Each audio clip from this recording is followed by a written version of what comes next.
Morning students, today we are going to perform experiment number 12, that is voltage series feedback amplifier. So this is a circuit diagram of voltage series feedback amplifier. So it is a single stage CE amplifier. We can also use two stages or three stages CE amplifier, but here we use single stage CE amplifier. If you look at this diagram, there is one extra resistor over here, that is RF, which is present above the emitter resistor. The feedback resistor RF provides feedback to this amplifier. It is a series feedback. It is a kind of negative feedback. So whenever there is a negative feedback in the amplifier, the voltage gain decreases but the bandwidth gets increases. So there are two types of negative feedback. One is series feedback, negative feedback, and second one is the shunt negative feedback. So today we are going to perform voltage series feedback amplifier. So let's move to the practical setup of voltage series feedback amplifier. Let's see. So this is the trainer kit of voltage series feedback amplifier. So the amplifier has two stages of RC coupled amplifier. So in that we are connecting a feedback. So this is the link. So this is the link which for feedback. Okay, so this is a feedback which is given to the emitter of first stage, and this is a pot which is not used here. So this is the feedback which is given to the emitter of the first stage. It is in parallel with the CE capacitor or in series with the RE resistor. So feedback from this link is taken across the resistor and it is given to the emitter of the first stage. So whenever we connect a link from this point to this point to the lower part from this point, okay, we need a feedback. Now I am going to connect this through wires, connecting wires. So this is the feedback link. When I open this link, it will be without feedback, and when I close this link, it will be with feedback. So initially we will find the output without feedback. Here we will get the output and we will provide input from we're going to get the input from the function generator. So this is the input side where we are getting, it is the output side, and this is the input side. The input we will get from the function generator. So here input voltage is given as 20 millivolt and frequency is 1500 hertz, that is 1.5 kilohertz. Now 1500 hertz we will check what output we are getting. So we are getting amplified. So here we are getting the amplified output and we have to multiply this output voltage with the volts per division. So here volt per division knob is at 1 and amplitude of signal is at, let's see, it is at 3 volt. Okay, so 3 into 1, 3 volt. So let's connect the feedback and check the output. So this is the output without feedback. Now we will going to check the output. Let's connect the feedback and check for the output.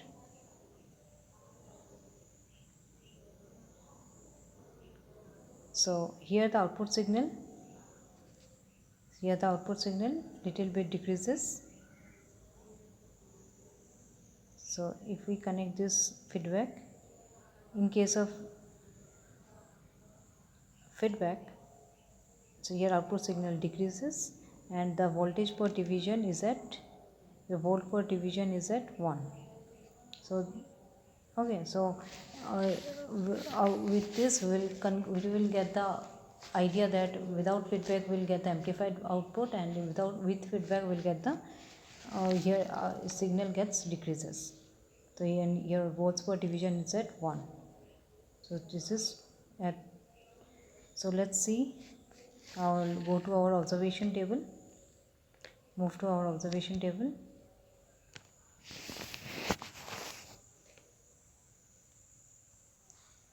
So this is our observation table. So here we have to take the observation. Here we have to vary the input frequency, and depending on this own input frequency we will get the different output voltages. First is with feedback and second is without feedback, and input voltage I have given as 20 millivolt. Okay, and for varying the input frequency we have to get the output voltage of with feedback and without feedback, and after that we have to calculate the gain in dB with feedback and gain in dB without feedback. So initially the input voltage I have to take at 10 Hz. For 10 Hz how much voltage you will receive, let's see.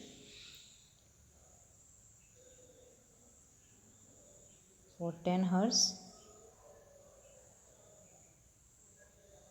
okay, for 10 Hz we are getting, just press on the XY knob and you will get the signal. So this is 0.2, it is 0.2.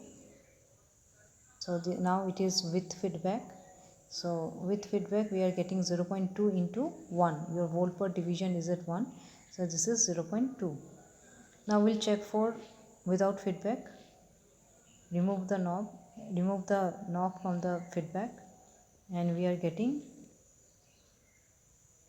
same 0.2 volt. Now we'll check for 50 Hertz. Now we'll check for 50 Hertz.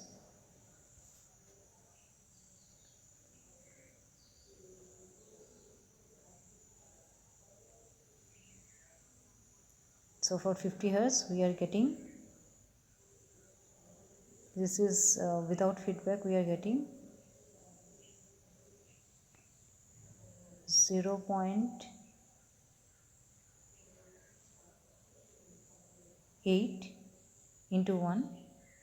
This is with feedback. Okay, this is with feedback, then we are getting 0.6.1. And for without feedback we will get, let's check for without feedback.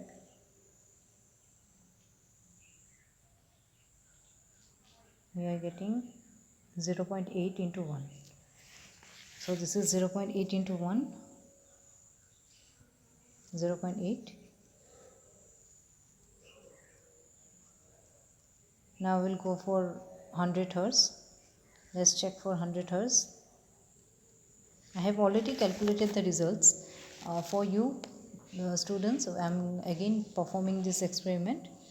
So for 100 Hertz we are getting, with feedback we are getting 0.8. It's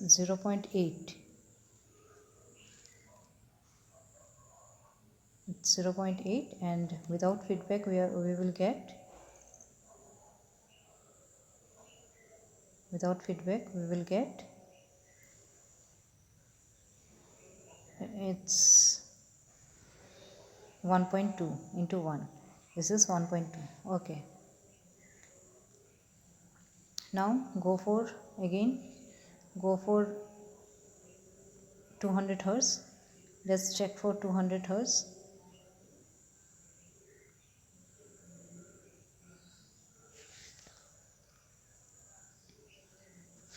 For 200 Hertz with feedback we are receiving, this is 1.2,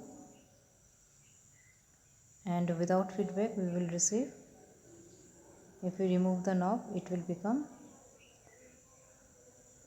this is 1.8 into 1. This is 1.8. Now we'll check for 500 Hertz.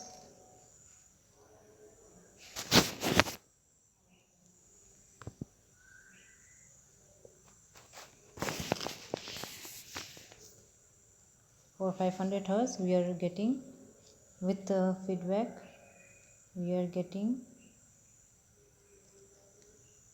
okay, this is for without feedback, we are getting 2.5.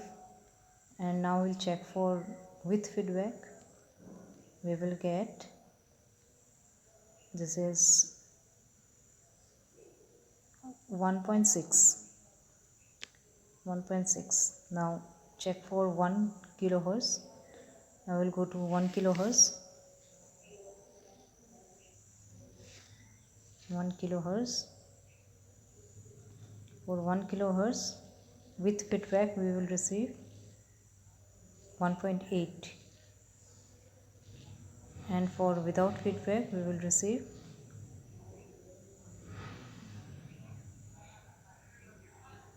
this is 2.8. Okay, so here you can see your graph increases.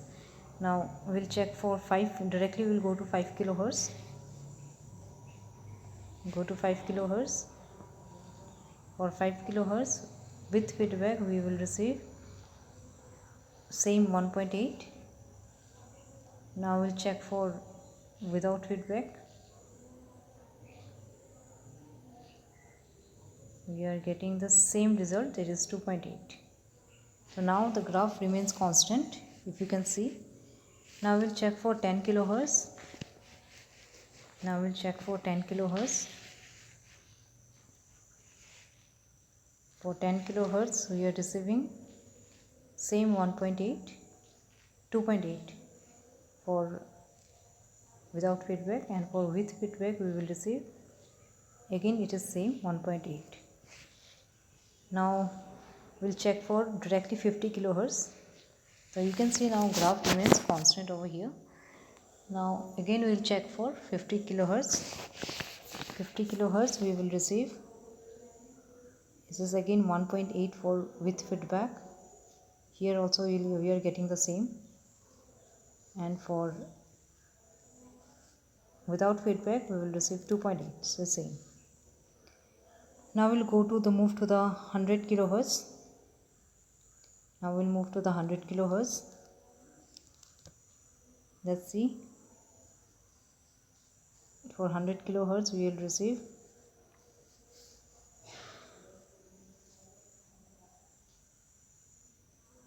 this is again 2.8 without feedback.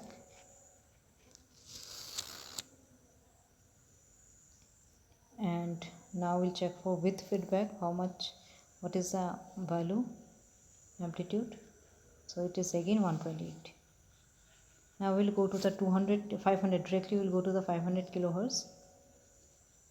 Let's see.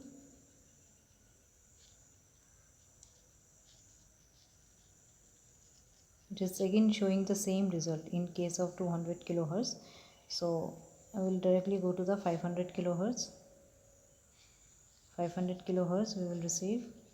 Okay, now here the graph decreases.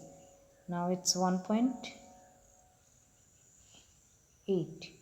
It's 1.8 with feedback, and for without feedback we will receive